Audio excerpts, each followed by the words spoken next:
오늘 우리에게 주신 말씀은 시편입니다. 시편 7편 주보에다가 옆에다가 실어놨어요. 시편 7편입니다.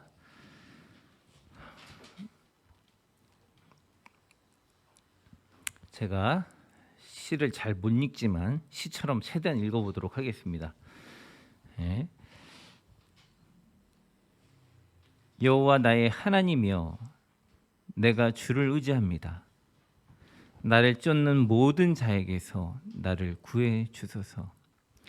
그렇지 않으면 그들이 사자같이 달려들어 갈기갈기 찢어도 나를 구해 줄 자 없을 것입니다.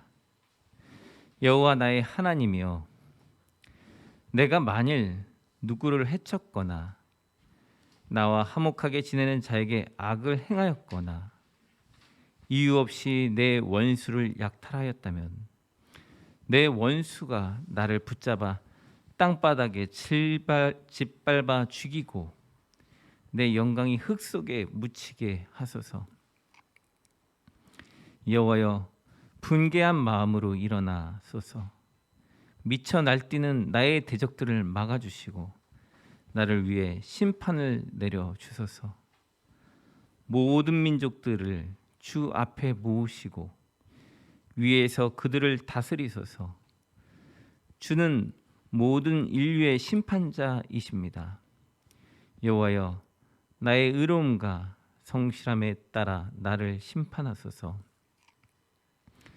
의로우신 하나님이시여, 사람의 마음을 깊이 살피시는 주여, 악인들의 악을 끊고 의로운 자를 안전하게 하소서. 나의 방패는 하나님이시다. 그는 내 마음이 정직한 자를 구원하신다. 하나님은 의로우신 재판장이시므로 악인들에게 매일 분노하신다. 사람이 회개하지 않으면 하나님이 칼을 가실 것이다. 그가 활을 당겨 이미 쏠 준비를 하셨다. 그는 죽이는 무기를 갖추시고 불붙는 화살을 겨냥하고 계신다. 악인이 악을 품고 못된 것을 임신하여 거짓을 낳았구나. 그는 자기가 판 함정에 자기가 빠지고 말았다. 악인은 남을 헤아려다가 자기가 손해를 보고 자기 폭력에 자기가 다칠 것이다. 내가 여호와의 의로우심에 대하여 감사하리라. 가장 높으신 여호와의 이름을 찬양하리라. 아멘. 한 주간 다 잘 지내셨나요? 우리 좌우를 돌아보면서, 앞뒤 돌아보면서 사랑합니다라고 사랑합니다라고 그죠? 한 주 만에 보니까 그죠? 감회가 새롭죠. 요즘에 우크라이나 상황을 보면 참 마음이 답답합니다. 그죠? 근데 하나님이 보호하신다라는 생각이 들어요. 왜냐하면 세계 군사력 2위가 25인가 6인가 되는 것 같은데, 뭐 남들이 처음 시작할 때 하루 이틀이면 끝날 거다 했는데 지금 뭐 기적의 기적을 낳아서 계속 잘 버티고 있는 것 같아요. 우크라이나가 원해서 전쟁을 한 것도 아니죠. 그냥 본인들이 뭐 전쟁을 하십시오라고 한 것도 아니라 일방적으로 그냥 얻어맞은 거죠. 그냥 하늘에서 갑자기 포탄이 날라와서 그들을 때리고 있는 모습을 보고 있습니다.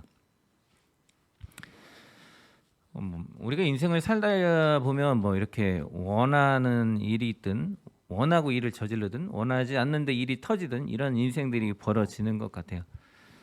우크라이나 백성들은 전혀 원하지 않는데 하늘에서 지금 폭탄이 떨어지고 뭐 파편에 의해서 6살짜리 뭐 2살짜리 아이들이 뭐 이렇게 머리에 맞아서 아이들이 죽고 부모들이 막 울고 있고, 여자들은 이렇게 갓난 아이들을 안고 다 피신해 있고 남자들은 다 전쟁터에 가 있고 지금 뭐 서로 죽고 죽이면서 하고 있는 모습들이 있어요.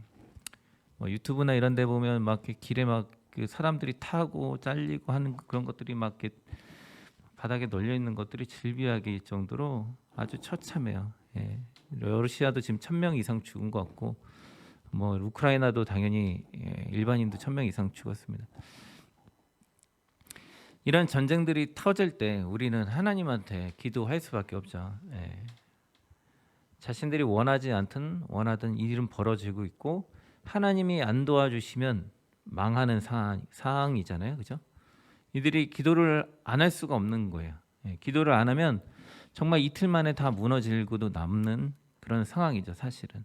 근데 하나님께서 초자연적인 섭리를 통해서 그 전차들이 다 뭐 길바닥에 서 있고 뭐 기름이 보급이 안 되고, 하나님께서 그들의 보급로와 그런 하늘의 뭐 날씨의 도움을 통해서 다 막아주시고 있다라는 생각이 들어요. 65km에 달하는 전차 부대가 전진을 못하고 이렇게 멈춰 있는 거죠. 뭐 과학이라는 게 뭐 이제 어떤 사건에 대해서 합리적으로 최대한 설명하려고 하는 거라면, 분명히 사람들은 과학적으로 생각했을 때 이 전쟁은 이틀 안에 끝난다고 이야기를 했어요. 근데 지금 7일이 지나고 있죠.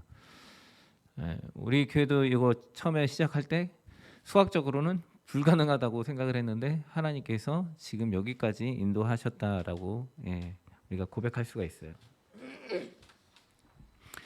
이런 것들은 우리들에게 무엇을 나타내 주고 있냐면, 어떤 어려움과 어떤 상황이 닥쳤을 때 인간의 능력과 한계와 생각으로, 이게 능력과 생각 안에서 이렇게 바라봤을 때 한계가 있다라고 생각이 드는데, 그것을 넘을 수 있는 것들을 하나님께서 초자연적으로 역사하신다라는 거죠. 그것은 어떻게 가능하냐면 기도 가운데 가능하다라는 겁니다. 그래서 첫 번째는 우리가 어려울 때 하나님께 기도해야 된다라는 거예요.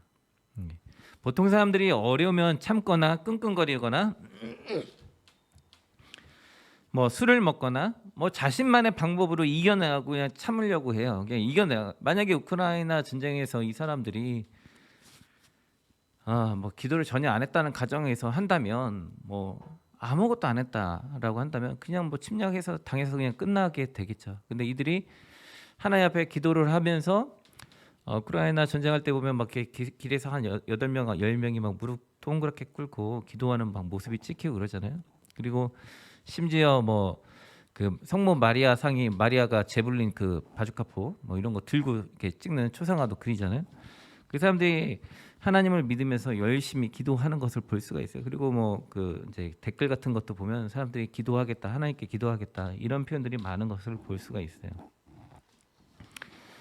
근데 오늘 본문 보니까 기도를 하는데, 우리 기독교가 좀 다른 종교하고 좀 달라요. 기도가 어떻게 다르냐면, 그리스 로마 신화나 어떤 다른 종교들은 수직적인 구조예요. 그래서 신에게 비나이다 비나이다.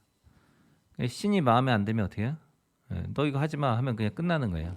신의 명령에 의해서 위에서 아래로만.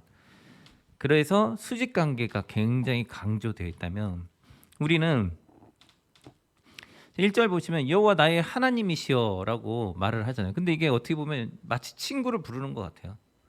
그죠? 하나님 앞에 나아가서 하나님 나를 도와달라고 감히 하나님을 함부로 불러요.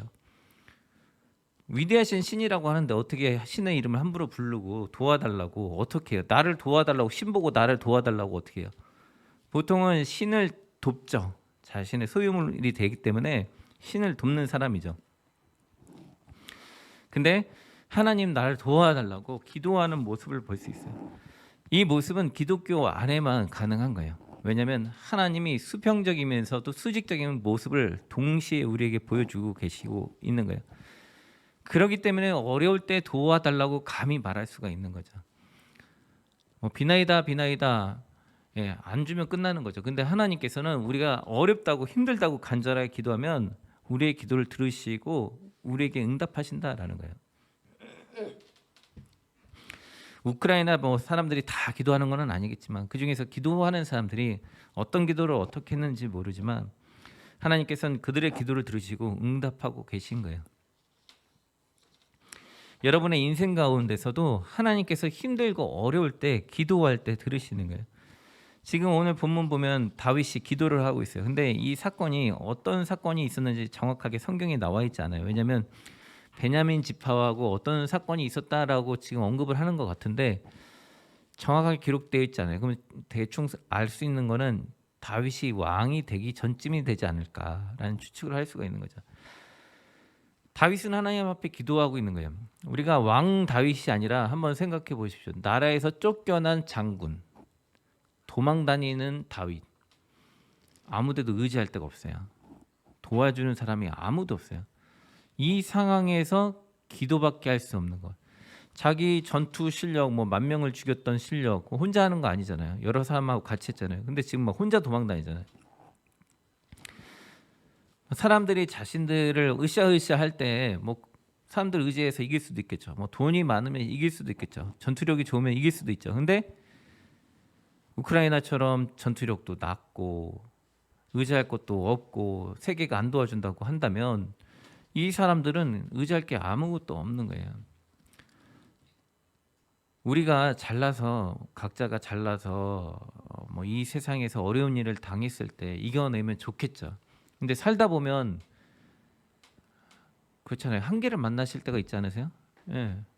뭐, 삶 속에서 내가 도저히 이것을 못 넘는 한계들, 역경들이 다가오잖아요. 취업의 문제, 경제적인 문제, 어떤 성과물로서 결과를 내는 문제, 아니면 학업의 문제, 수많은 한계에 부닥쳐요. 내 자신의 한계를 마주하게 된단 말이에요. 우리는 고난이라는 것이 우리 삶 속에서 이루어지잖아요.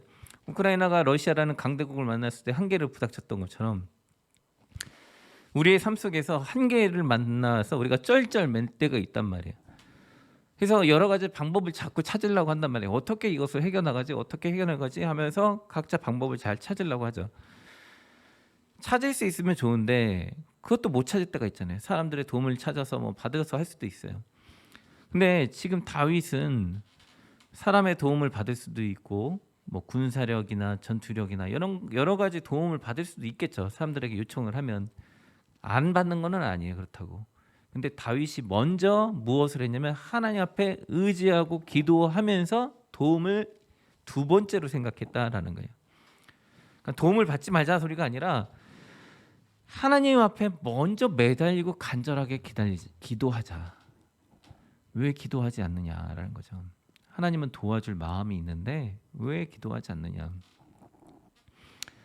그렇다고 뭐 병이 걸린 사람이 암에 걸린 사람이 약도 안 먹고 기도만 하자 이건 또 아니잖아요. 그죠?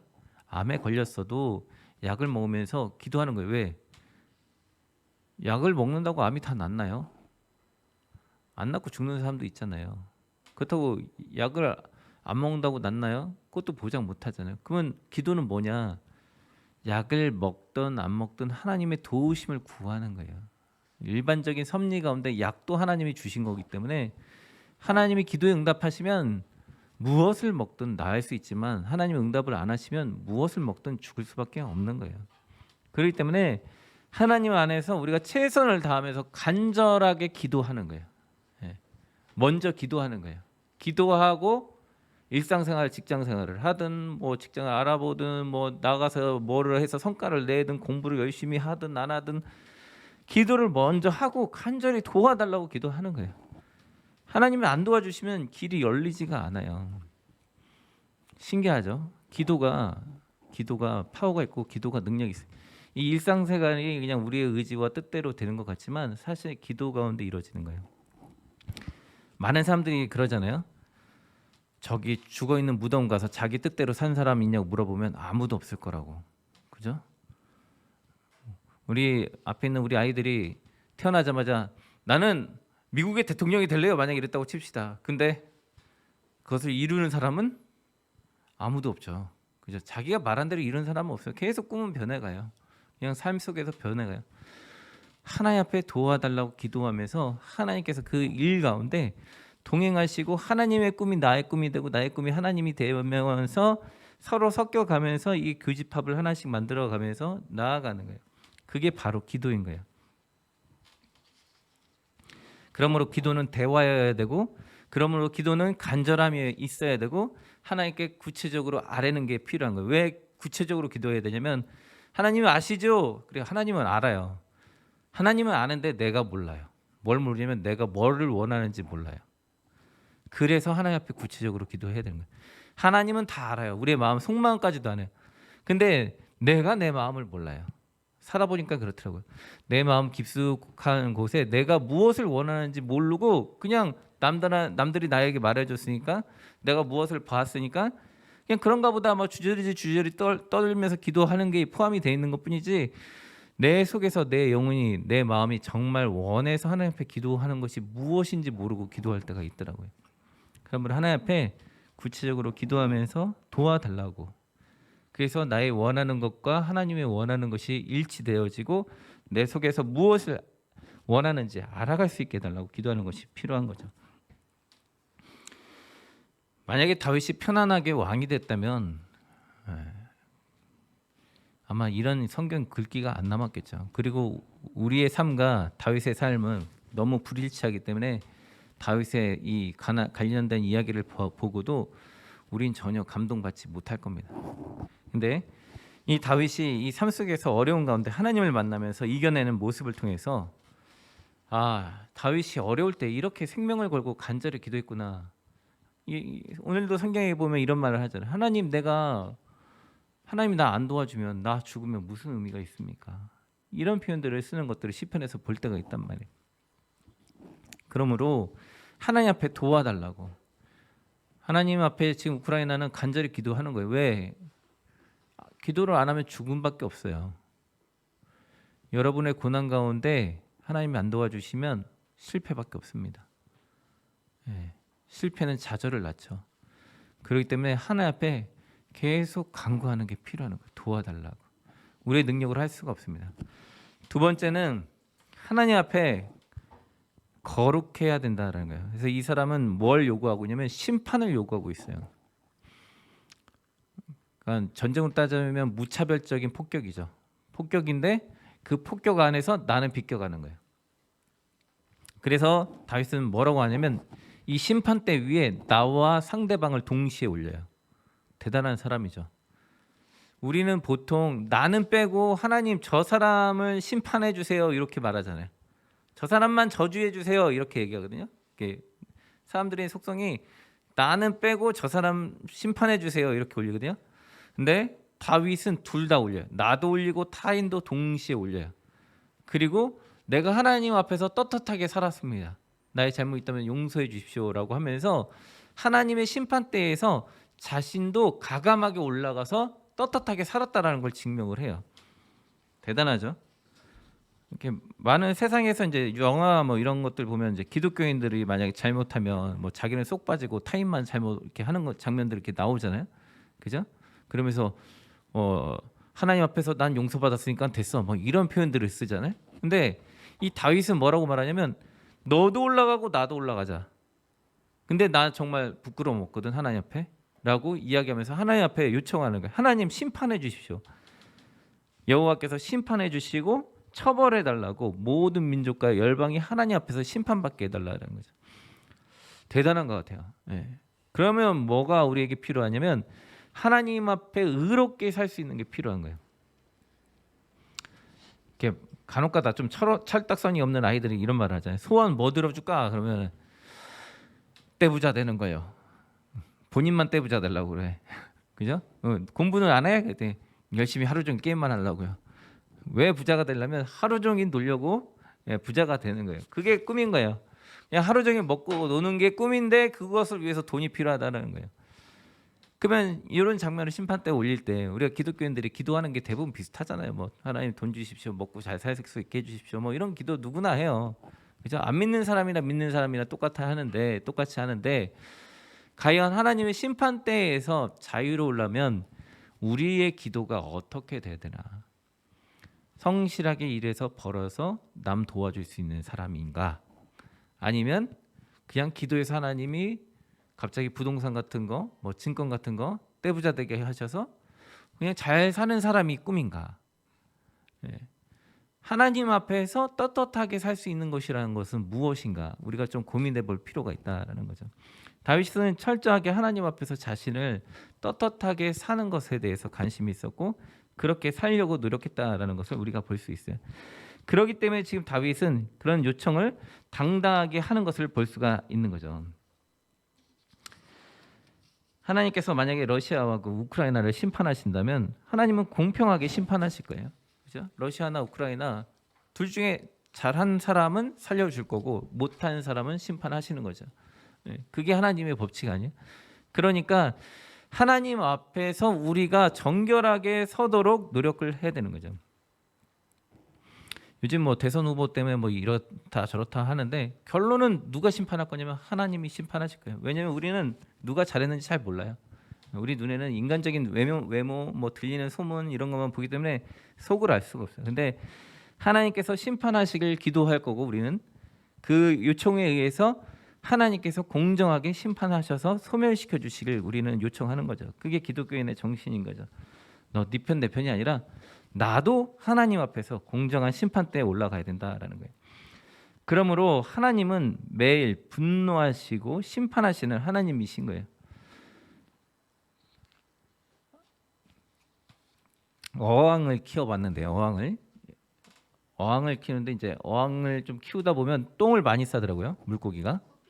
네, 어항에서 똥을 많이 싸요. 그러면은 어항에 있을 때 좀 똥에 있는 박테리아를 좀 생명체라는 가정하에서 자, 어항에 있는 똥덩어리와 그리고 물고기들에게 심판의 날이 있어요. 그날이 언제냐면 청소하는 날이죠. 그죠? 그러면 거기서 죽은 물고기는 심판의 대상이 되겠죠.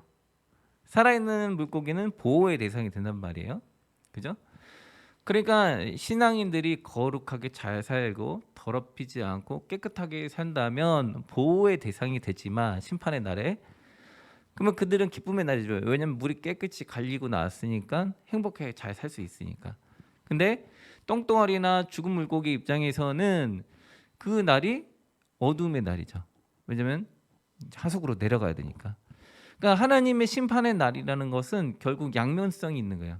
그러니까 지금 다윗은 이 양면성을 촉구하는 거예요. 누구한테냐면 저 사람과 나 동시에. 저 사람만 심판 대상이 아니라 나도 포함이 되면서 그 대열에 들어가서 내가 살아 나와야 되는 거예요. 그러니까 두렵고 떨림으로 살아야 되는 거죠.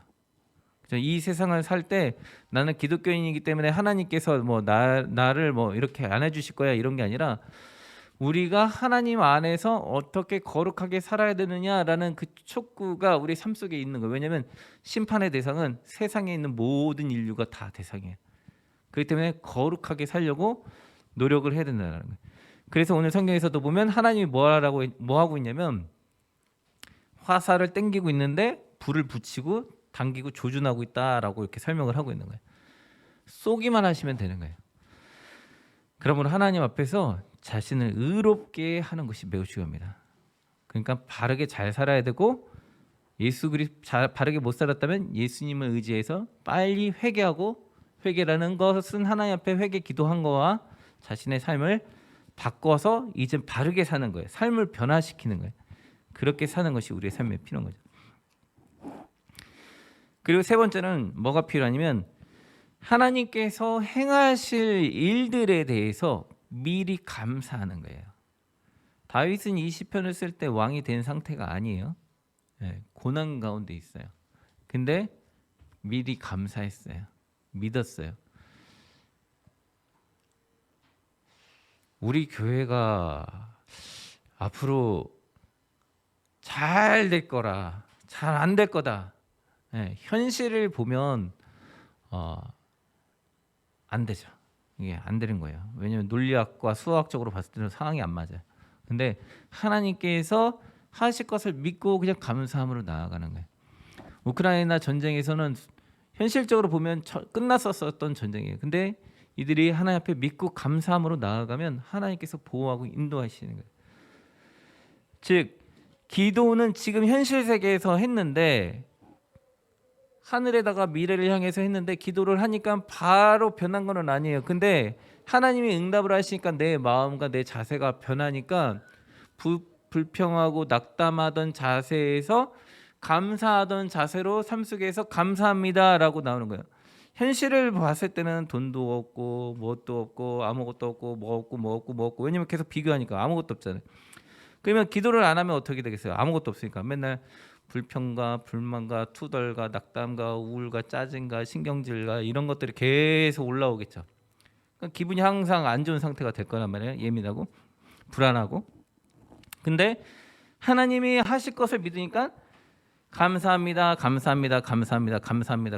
될 걸 믿으니까. 근데 현실은 어때요? 없어. 근데 감사하다고 그래. 그러니까 세상 사람들이 봤을 때는 이게 뭐지?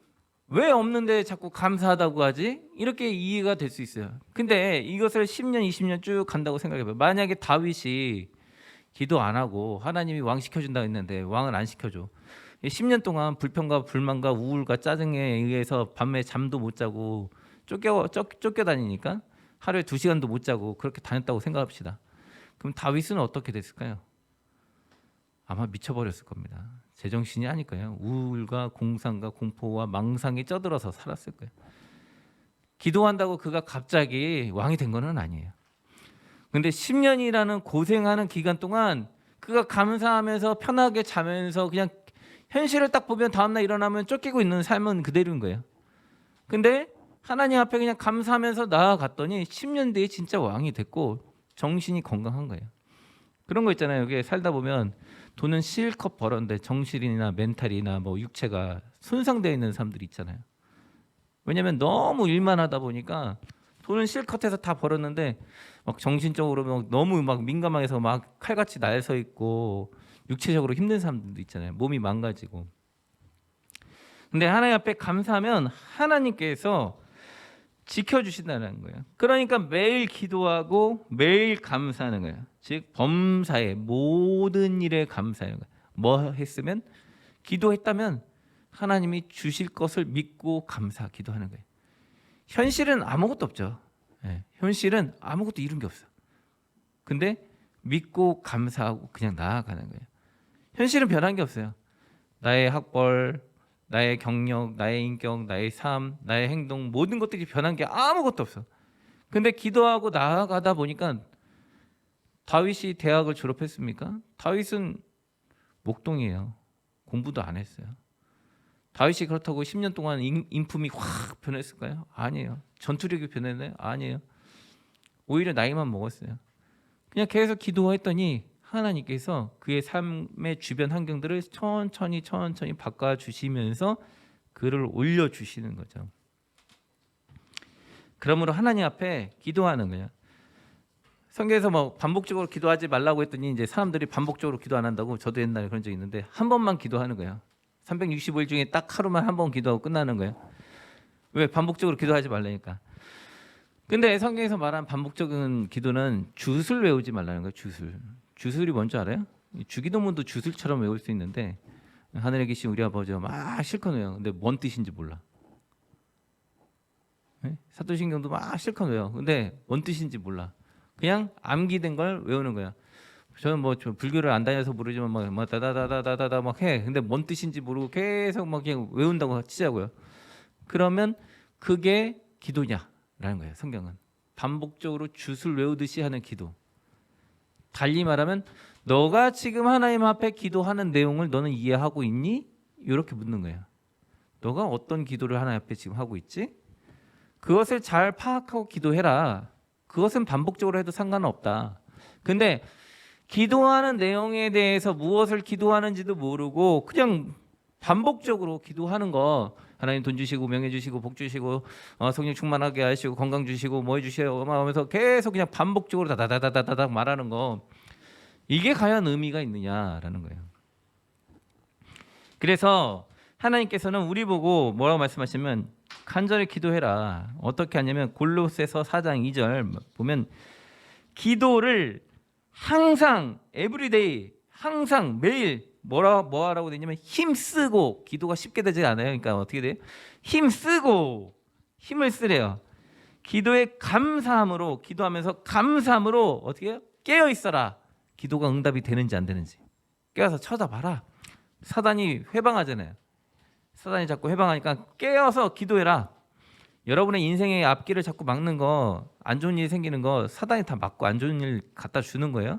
그러니까 계속 깨어서 기도해야 돼요. 자꾸 안 좋은 일이 생기면 나 왜 이러지? 이러지 마시고 기도하면서 깨야 돼요. 사단이 자꾸 공격하는 거니까. 빌립보서 4장 6에서 7절 보면 아무것도 염려하지 말고 바꿔서 뒤집어서 얘기해 봅시다. 매일 염려하고 이렇게 되면 어떻게 돼요? 기도해도 답답하겠죠. 오직 모든 일에 기도와 간구로 기도나 간구나 똑같은 거잖아요. 그죠? 간절하게 구하라는 거예요. 간절하게 구해라. 너희 구할 것을 감사함으로 하나님께서 주실 것을 믿고 감사함으로 아뢰라. 그러면 모든 지각에 뛰어나신, 그러니까 세상의 모든 똑똑한 것보다 더 똑똑하신 하나님의 은혜와 평강이 예수님 안에서, 여기 참 좋은 말씀인데 이게 정말 놀라웠어요. 기도를 했더니 응답이 되리라 이렇게 써 있는 게 아니라 뭐가 된다고 써 있냐면 너의 마음과 생각을 지켜주신다. 기도를 하면 뭘 지켜주시냐면 마음과 생각이 지켜주는 거예요. 신기하죠? 기도를 하면 금 나와라 뚝딱 금이 나오는 게 아니라 마음과 생각을 지켜주신대요. 왜? 아까처럼 염려하게 되잖아요. 우리가 고민할 때 고민하는 거 염려하는 거잖아요. 근데 제가 상담을 해보면 아이들이 염려가 염려를 낳고 염려가 염려를 낳아서 불안에 떨어서 잠도 못 자고 먹는 것도 못 먹어요, 제대로. 그런데 이 말씀은 굉장히 획기적인 거예요. 염려가 있는데 기도하니까 어떻게 돼요? 마음과 생각을 지켜주신대요. 그러니까 염려하지 않아요. 그러니까 불안에 떨지 않는 거예요. 그러니까 내가 기도했는데 불안해요. 내가 염려해요. 그러면 내가 제대로 기도한 건 아닌 거예요. 왜? 감사함으로 하나님 앞에 믿고 아뢰는 게 아니라 그냥 주저리 주문 외우듯이 할 확률이 높은 거예요. 그러므로 우리가 기도를 했다면 감사함으로 하나님 앞에 아뢰는 거예요. 그러면 어떻게 되냐면 마음과 생각을 지켜주신다. 히브리서 11장 6절에 보면 믿음이 없이는 기쁘시게 못하나니 하나님께 나아가는 자는 반드시 그가 계신 것과 또한 그가 자기를 찾는 자들에게 상 주는 이신 분을 믿어야 할지니라. 그러니까 기도하면 어떻게 돼요? 하나님을 찾는 거잖아요. 하나님을 찾는다라는 건 하나님 계신다라는 것을 확인한 거고, 안 보이는데 계신다고 자꾸 하는 거는 믿음의 표현이니까 하나님께서 상을 주시겠다. 기도를 간절히 하면 상을 받는 거예요. 여러분이 열심히 이제 직장 생활하고 돈 벌, 뭐 공부해서 상장도 받고 나가서 직장에서 해도 돈 벌잖아요. 하늘에서 다이아몬드 주먹만한 거 내려오는 거랑 이 땅에서 주먹만한 거 받는 거랑 달라요. 어저께도 귀금속 다큐멘터리 보니까 야, 금 뭐 이렇게 뭐 한 돈 하나에 뭐 천 얼마인가 뭐 이만한 거 하나에 그러더라고요. 1kg짜리가. 그것도 천 뭐 얼마라고 그러는데 하늘에서 귀한 보석 받으면 이건 돈으로 환산할 수가 없잖아요. 그러니까 하늘에다 보석을 쌓으려고 하라는 거예요. 왜냐하면 죽으면 어차피 금덩이 못 갖고 가요. 여러분 죽으면 금덩이 갖고 갑니까? 못 갖고 가요. 하나도 못 갖고 가요. 그러니까 돈도 이 땅에서 벌어요. 예, 먹고 살 수 있는 만큼 잘 버십시오. 그리고 나눠주시면서 열심히 뭐 만들어야 되냐면 하늘에서 상을 쌓아야 돼요. 하나님이 계시는 것을 믿는다면 상이 있다는 것도 믿어야 돼요. 상이 있다는 걸 믿는다면 상은 차등이 있다는 것도 믿어야 돼요. 구원은 차등이 없죠. 누구나 올라가죠. 예수님을 믿으면. 근데 상은 차등이 있는 거예요. 상의 개수는 차등이 있는 거예요. 우리가 지금 뭐를 하고 있냐면 구원받으려고 경주하고 있는 게 아니라 상을 받으려고 경주하고 있는 거예요. 여기는 저를 포함해서 우리는 모두 누가 더 상을 받을까 많이 받을까 이 경주하고 있는 거예요. 제가 목사를 하는 이유는 이 상을 많이 받고 싶어서 목사를 하는 거예요. 상을 받기 위해서 경주하는 거예요. 우리는 구원받으려고 지금 신앙생활을 하는 게 아니에요. 이미 구원을 받았어요. 끝난 거예요. 이제 우리에게 남은 건 상 받는 거예요. 어떻게 살아서 하나님 앞에 상을 많이 받을 것인가?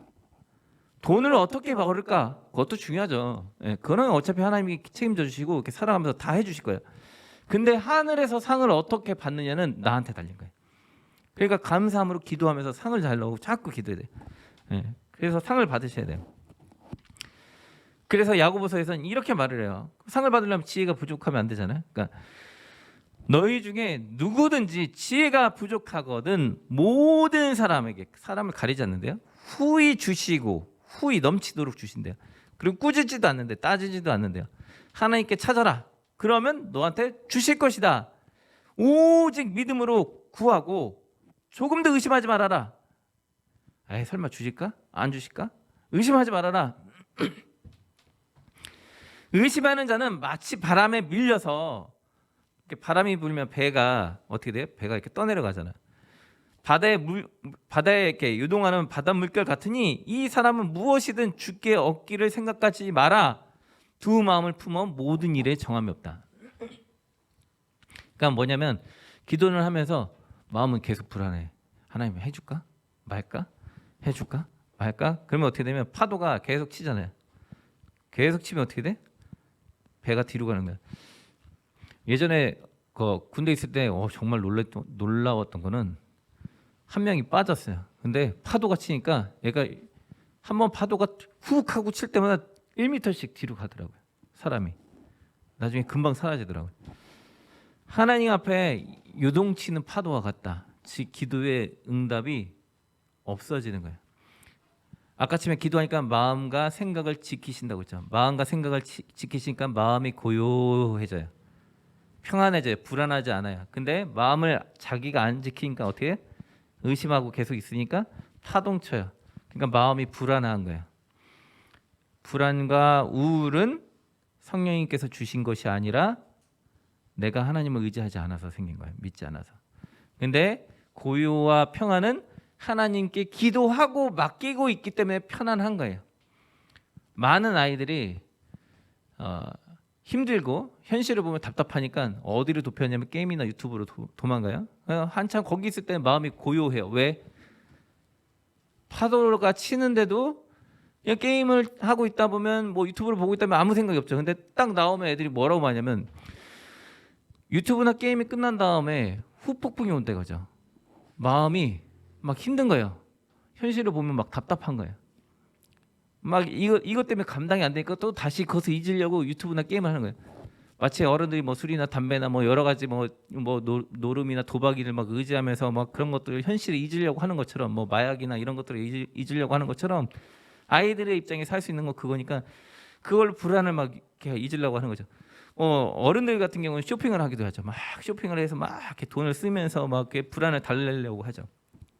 근데 하나님은 분명히 뭐라고 말씀하시냐면 너의 모든 것을 감사함으로 하나님께 아뢰라. 그러면 너의 마음과 생각을 지켜주신다. 그러니까 어떻게 돼요? 마음이 고요하다.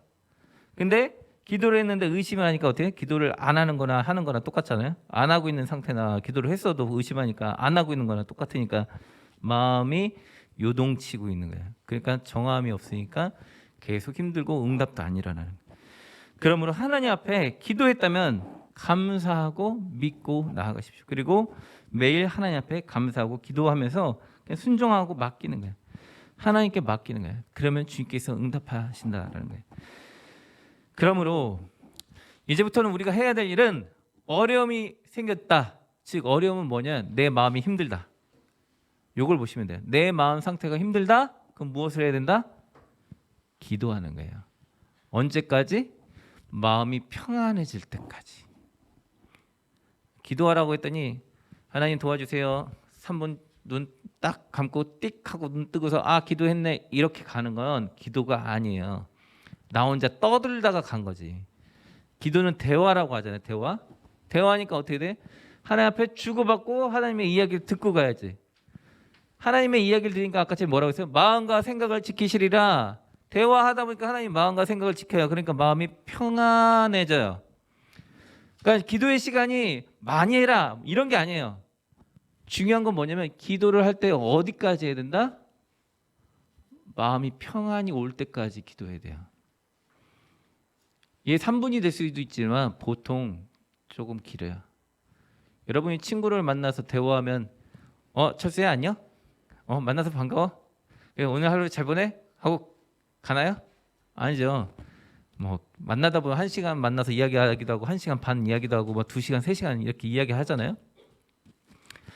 그것처럼 하나님과 대화하기 때문에 깊이 대화를 하는 거예요. 언제까지? 친구하고 대화하다 마음이 막 행복해가지고 헤어지기 아쉽다 친구야 잘 가 이렇게 될 때까지 하나님과 기도를 통해서 마음이 평안해질 때까지 기도하는 거예요. 그러면 하나님께서 우리 생각과 마음을 지키셨구나라는 것을 알 수 있어요. 근데 그거 작업을 하면서 뭐가 같이 들어가야 되냐면 죄가 있으면 하나님이 기도 가운데 임재하시는 거잖아요. 임재하셔요. 근데 임재하실 때 하나님은 선한 분이라서 죄악을 안 보거든요.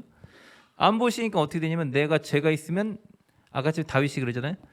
저 사람도 심판하시고 저도 심판하세요. 그래요. 근데 기도할 때 하나님이 나한테 오셨는데 내 안에 죄가 있으면 하나님도 나를 심판할 수 있기 때문에 회개 기도를 꼭 해야 되는 거예요. 회개 기도만 하는 게 아니라 삶도 바꾸는 거죠. 그리고 잘 살면서 하나님 앞에 기도하는 거예요. 그러니까 기도 시간에 기도하러 나왔을 때는 어떻게 되면 삶도 잘 살아야 되고 회개 기도도 하는 거예요. 그러면 제가 있으면 기도를 안 해야 되는 거 아닌가요? 이렇게 생각할 수 있어요. 하나님이 기도를 안 들으면 어떻게 해요? 그랬다고 칩시다. 하나님이 기도 안 듣다고 칩시다. 그래서 기도를 계속 안 해. 그러면 이 사람은 어떻게 돼요? 마음은 계속 풍랑이 찾아오고 더 어려운 일이 많이 올 거예요. 차라리 아예 하나님 앞에 가서 혼나더라도 회개하고 혼날 거 혼나고 그리고 자신의 삶을 하나님 앞에 드리면서 기도에 응답받는 게 빠를 수가 있는 거예요. 그러므로 어렵다, 마음이 힘들다, 기도하십시오. 언제까지? 하나님 마음에 평안함을 줄 때까지. 평안함이 안 왔는데 일어나면 안 됩니다. 응답은 마음에 평안함이 왔을 때, 그리고 하나님 앞에 혼날 거 있다면 당당하게 빨리 혼나라. 그리고 회개기도 하고 하나님 앞에 그렇게 살지 않도록 하면서 매일 잘 살자. 그러다 보면 10년이 지나든 20년이 지나든 어느 시점에 가면 하나님께서 분명히 응답하셨다. 비록 지금 현재 그 순간에 기도의 응답이 안 보인다 할지라도 낙담하지 말고 포기하지 말고 계속 기도하면서 가자.